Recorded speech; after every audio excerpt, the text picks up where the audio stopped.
भोजपुरी में केहू केतनो कह दे लेकिन पवन सिंह केहू ना बन पाई। सही बात।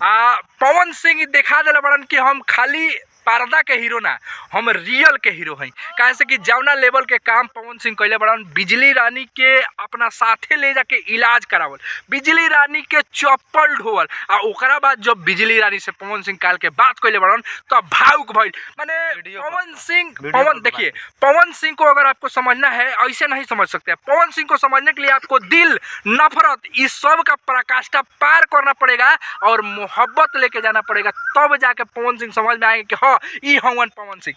एक जना भैया एगो बात कहले रहलन कि कोनो जौन ई पवन सिंह पर एलिगेशन लगाओ तरसन, पवन सिंह पर जौन एलिगेशन लगाओ तरसन उ 2 नंबर के हो जासन। आ सही बात बा कि ना भैया? ई के माने पवन सिंह के ई छवि रे कब देखले एक और बात हम बता दे कि हो हमर लाला हो तेरे वीडियो में बुझाता हो यही में कौन बात नहीं, पवन सिंह के बहुत बड़ा फैन हूं। सबसे पहले बात बता दी कि क्या कहत नहीं रहुआ, बिजली रानी के काल के जौन पवन सिंह कहले बड़ा पावर स्टार पवन सिंह से जूनियर हवन बिजली रानी से। बिजली रानी बहुत बड़ा लोग के इंटरटेन करेले बड़ी, ठीक बा। लेकिन आज जब वक्त खराब होइल बा तो सिर्फ पवन सिंह साथ है बड़े। तो ऐसे ही मालूम होता है कि पावर स्टार पवन सिंह आपके खुशी में हो या ना हो, लेकिन जो इंडस्ट्री में है, जो पवन सिंह को जानते हैं, चाहे पवन सिंह जिसको जानते हैं, वो लोग निफिकिर रहे कि जब आपका वक्त बुरा होगा तो पवन सिंह खड़ा होंगे। लेकिन लोग कहता जे एंग कहता रसोना उनके ससुर के तबियत खराब रहे तो ना गौन। देखिए ससुर के बात अलग बात, ससुर सक्षम बड़े भाई करावे खातिर। एगो गरीब कलाकार, एगो गरीब आदमी अगर पवन सिंह से मदद मांगता, पवन सिंह ओकरा के मदद करतन तो ओके मजाक उड़ावेला कोनो बात नहीं है, ठीक बा।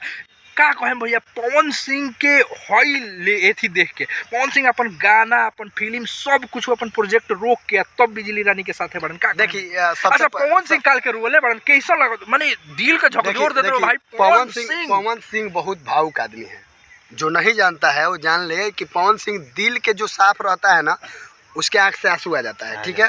तो दिल के बहुत साफ है पावर स्टार पवन सिंह। और भाई हमनी के एगो चीज बता दी कि हमनी के गर्व करे के चाहिए कि पवन सिंह के एरा में हमनी के जियो तनी सन, जौना एरा में पवन सिंह जैसन भी आदमी बा, पवन सिंह साबित क के दिखा देला वो भोजपुरी में। अब भोजपुर देखिए एगो हम बात बता दी कि आज के जमाना में ऐसा हो गइल बनू कि केहू के पूछत नहीं है भाई तहारा कुछ भइल बा, वैसे का करे के भाई यार, तू तहार हो तहार कुछ हो। लेकिन पवन सिंह ए बार क के दिखाओ तरन उ चीज लोग अंगुरी उठाओ। एक और बात हम बता दी कि बिजली रानी माता रानी कर स्वस्थ हो जा जल्दी, लेकिन उनका किडनी के प्रॉब्लम बा। तो भाई किडनी डोनेट भी केहू करी तबे जाके किडनी लगी। अब किडनी रुपया से मिलेला ना, पावर स्टार पवन सिंह कहता रहे करोड़ों रुपया खर्चा कर अगर मिलता है तो मैं लगवा दूंगा। लेकिन अगर कोई डोनेट करेगा तभी लगेगा। बिजली रानी आगे अपना लाइफ जिएंगी, नहीं तो वही भगवान के नाम लेके प्रेमानंद महाराज जी के जैसा अगर कृपा हो जाओ तो दोनों किडनी खराब होला के बाद वो 20 बरिस जी गए। तो कहीं ना कहीं वो भगवान के महिमा ही बा।